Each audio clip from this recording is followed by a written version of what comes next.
We're going to do a bullion knot, which makes this cute little raised caterpillar looking shape right here. So to do this knot, we need to be using both hands. I'm going to come right over here, decide where I want one side of the knot to be. If I work these around in a close circle around each other, they look like a little flower or rose, okay? So what I'm going to do is I'm going to take a stitch. I'm going to do this one kind of up and down so it's easy to see. I'm going to come in and then just almost like a back stitch, I'm going to come back out right where I started, right through that same hole.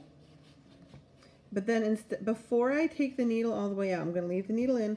I'm going to wrap it like 6-7 times.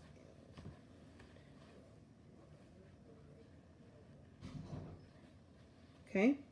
Now, if I pull super tight on this wrapping, it's going to be really hard to pull the eye of the needle through it. If I let go of the wrapping, it's all going to come undone. So I kind of have to try, and I find it easiest to just hold it against the fabric, at least until the needle is all the way through. So I'm not going to pull. I'm just going to hold it so it doesn't come super loose while I work the needle through. I don't know if you guys can see that. So I'm just working the needle through. The needle's through the fabric and it's still around, right? So I'm gonna grab, I find it easiest to just kind of grab the curls or the twists there and gently hold them while I pull the eye of the needle through.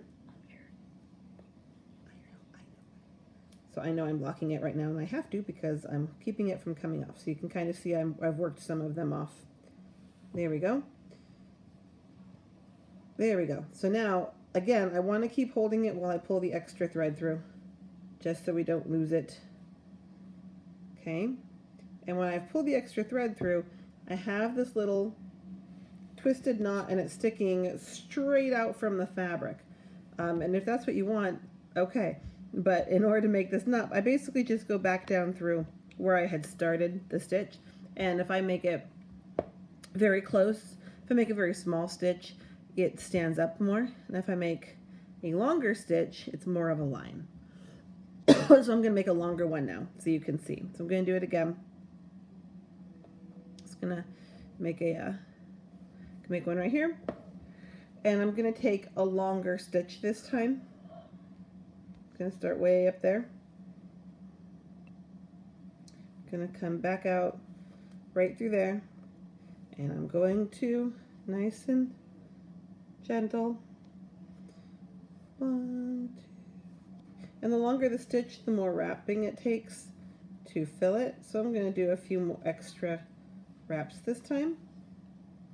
Okay, and again, I don't want to hold it incredibly tight, or else I'm never going to get the eye of my needle through it. So it's kind of have to figure out how it feels when you have the thread in your hand, whether it's too tight or too loose.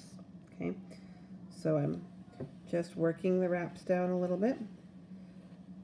I don't want to do too much. I don't want them to overlap, so I don't want to squeeze them too tight. I'm going to pull my thread all the way through like that and take it back through the original hole, and then we have a longer one. So my first one was teeny tiny little bump, second one's a little longer, third one's even longer. So this is a good one.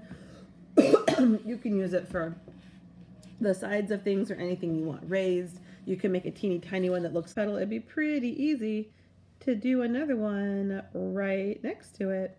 So if I come back through where I started, I take another stitch about the same length as the first one, right? Where I want the next petal to be. And I do my wrapping. It's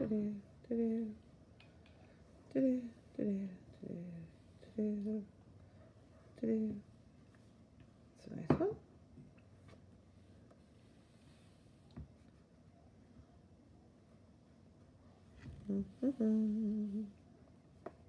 There we go. There we are. There we go. So now I'm pulling that through.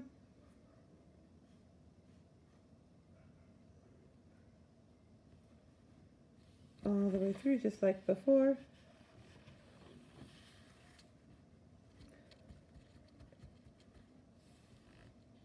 And back down there. And as you can see, it'd be pretty easy to do a series of those with a little knot or something in the middle and make a cute little flower. So that is our bullion knot. All right.